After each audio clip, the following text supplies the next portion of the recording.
Across Uganda, millions of smallholder farmers form the backbone of the agricultural economy. Yet for many of them, access to finance remains one of the greatest barriers to growth. Without affordable credit, farmers struggle to invest in quality inputs, expand production, or access reliable markets.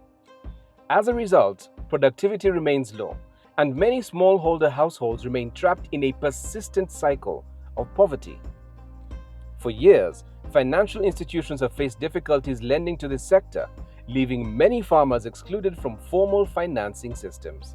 Initially, the real gap was realized from the activities of the embassy working with SNV and TechnoServe, where they did a feasibility study, a lot of research, and confirmed that the smallholder farmers in the dairy and horticulture sectors were borrowing from their SACCOs and farmer groups at very exorbitant prices, quite above 3, 4, 5% per month, and they were not making those margins. So technically, these farmers were diving more and more in poverty each time because they are not making the margins to pay off the cost of debt. In 2022, Pearl Capital Partners, with capitalization from the Netherlands Embassy, launched Dairy Horticulture Credit Limited, DHCL. This specialized mechanism provides smallholder farmers in the livestock and agri-food sectors with access to affordable, efficient, and patient agricultural credit.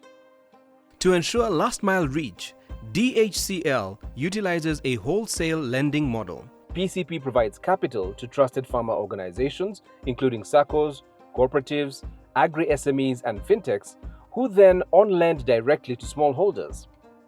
This approach ensures financial stability and scales the impact across the value chain. Capital is paired with expertise through collaboration with Dutch-funded projects like Bright, Include, Hortimap, Inspire, and Fort.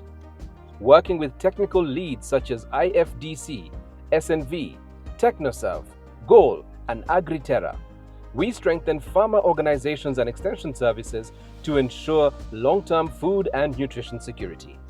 So we are able to lend to SACCOs and cooperatives at less than 1% a month on condition that they on-lend to the farmers and the final beneficiaries at less than 2% a month. And that then allowed these farmers to make some margins, be able to be sustainable, be able to grow, be able to access markets, be able to bulk, be able to do things they were not doing before. Local financial institutions play a critical role in bringing financing closer to farmers. With support from the program, SACCOs have strengthened their ability to lend to agriculture producers. New credit products, improved management systems, and technical assistance have enabled these institutions to expand services to rural communities. Before partnership with the PCP, we had real challenges. One of them, and the most significant one, was we had an outdated credit policy. We had a challenge of liquidity. We were running mainly using our small savings from members, and often it was not enough.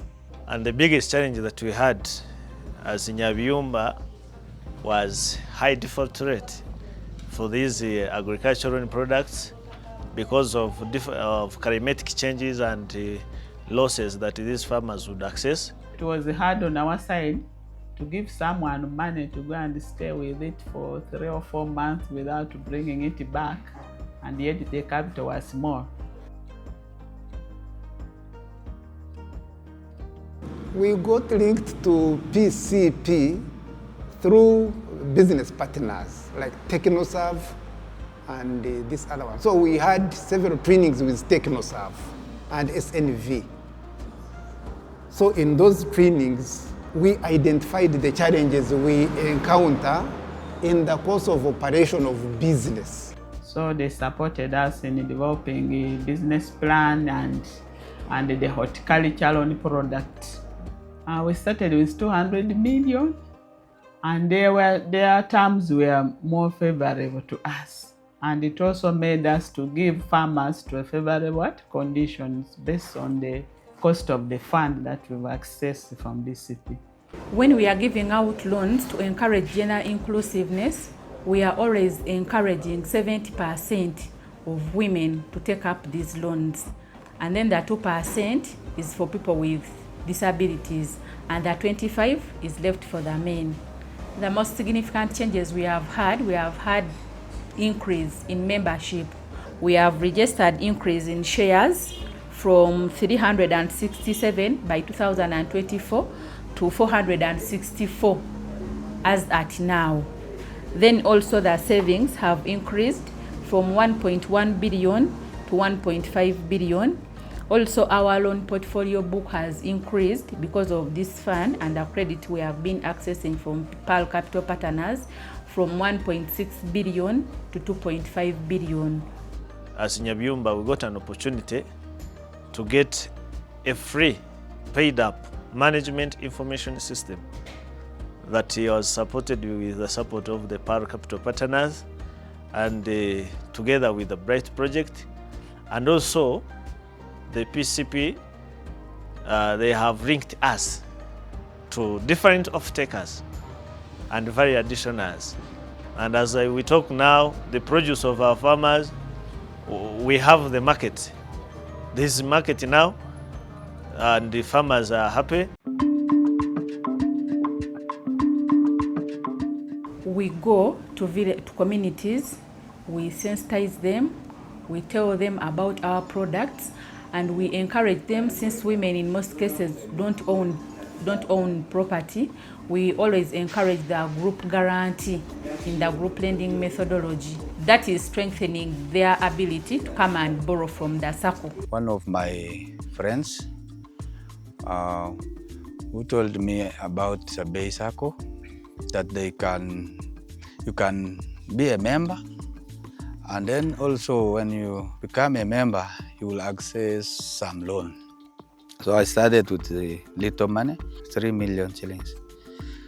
Then that money actually supported me very well because I was somehow stuck with the farming that I had.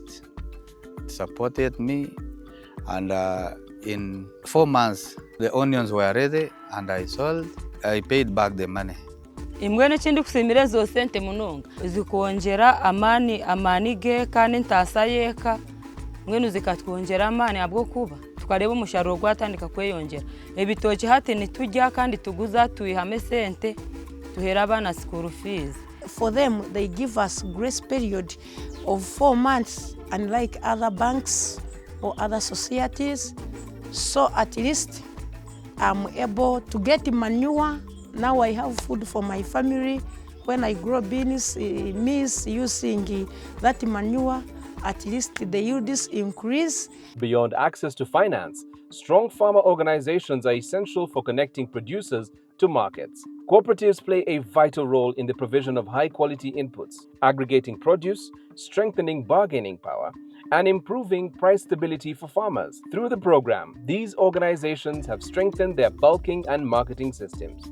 2 years ago, we were onboarded on the Common Ground project by Agric, and through their effort, we got a financial linkage to PCP after they had prepared us to be credit-worthy, and that financial linkage paid off because we were able to access credit worth 200 million for purposes of facilitating bulking and input access by the members. Before we had connection with the PCP, I think last year, members could go to the banks and the money lenders, and there was a lot of interest rates for members.